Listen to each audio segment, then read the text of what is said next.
আসসালামু আলাইকুম। মাগুরা ভিউয়ের পক্ষ থেকে আপনাদের সকলকে শুভেচ্ছা এবং অভিনন্দন। আমরা এই মুহূর্তে দাঁড়িয়ে আছি নুমানী ময়দানের যে শহীদ বেদিটি রয়েছে সেই শহীদ বেদির উপরে।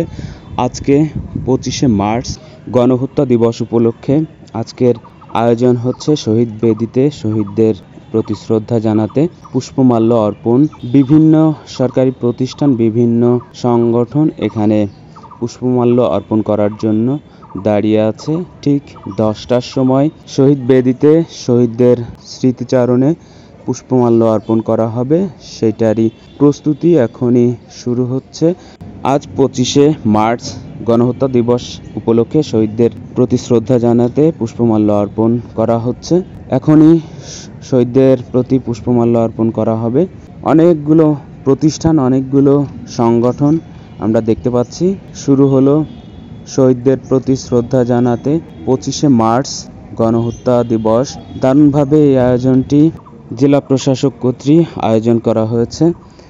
আমরা দেখতে পাচ্ছি ডিসি স্যার, ডিসি অফিসের সকল অফিসার, সকল স্টাফদের নিয়ে আজকের এই 25শে মার্চ গণহত্যা দিবসের শহীদদের প্রতি শ্রদ্ধা জানাতে সামনের দিকে এগিয়ে যাচ্ছেন। শহীদদের প্রতি শ্রদ্ধা জানাচ্ছেন জেলা প্রশাসক মাগুরা মহোদয়। এ পর্যায়ে ফুল দিয়ে শ্রদ্ধা জানাচ্ছেন এসপি স্যার জনাব মিনা মাহমুদ স্যার এবং ডিসি স্যার, দুইজনে মিলে পুষ্পমাল্য অর্পণ করলেন এবং ফটোশ্যুট হচ্ছে। বিভিন্ন সাংবাদিক এবং প্রেসের লোক এসেছেন, ছবি তোলা হচ্ছে। এরপরেই অন্যান্য প্রতিষ্ঠান এবং অন্যান্য সংগঠন ফুল দিয়ে শ্রদ্ধা জ্ঞাপন করবেন, সেটারই প্রতিছবি আপনাদেরকে দেখানোর চেষ্টা করছি। 25শে মার্চ গণহত্যা দিবস, শহীদদের প্রতি শ্রদ্ধা জ্ঞাপন এবং শহীদদের প্রতি ভালোবাসা জানাতে এ পর্যায়ে ফুল দিয়ে শ্রদ্ধা জ্ঞাপন করছেন মুক্তিযোদ্ধা বাহিনী সংগঠন থেকে। এরপরে রয়েছে আনসার বাহিনীর থেকে ফুল দিয়ে শ্রদ্ধা জ্ঞাপন করছেন। বিভিন্ন সংগঠন দাঁড়িয়ে আছেন, ফুল দিয়ে শহীদদের প্রতি শ্রদ্ধা জ্ঞাপন করবেন, সেটারই অপেক্ষায়।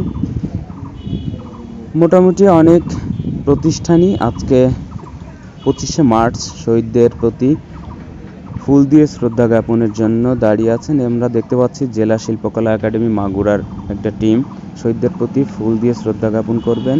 অন্যান্য প্রতিষ্ঠানও দাঁড়িয়ে আছেন, শহীদদের প্রতি ফুল দিয়ে শ্রদ্ধা জ্ঞাপন করবেন। এভাবেই আজকের আয়োজনটি সুন্দরভাবে সামনের দিকে এগিয়ে যাচ্ছে, দেখতে খুবই ভালো লাগছে। এটাই হওয়া উচিত। 25শে মার্চ যে সকল শহীদরা বাংলাদেশকে সামনের দিকে এগিয়ে নিতে সহযোগিতা করেছেন, তাদেরকে ভালোবেসে, তাদেরকে স্মরণে রেখে আজকের এই দিনটা পালন করা হচ্ছে, সেইটারই চিত্র আপনাদেরকে দেখানোর চেষ্টা করলাম। ধন্যবাদ এতক্ষণ সাথে থাকার জন্য।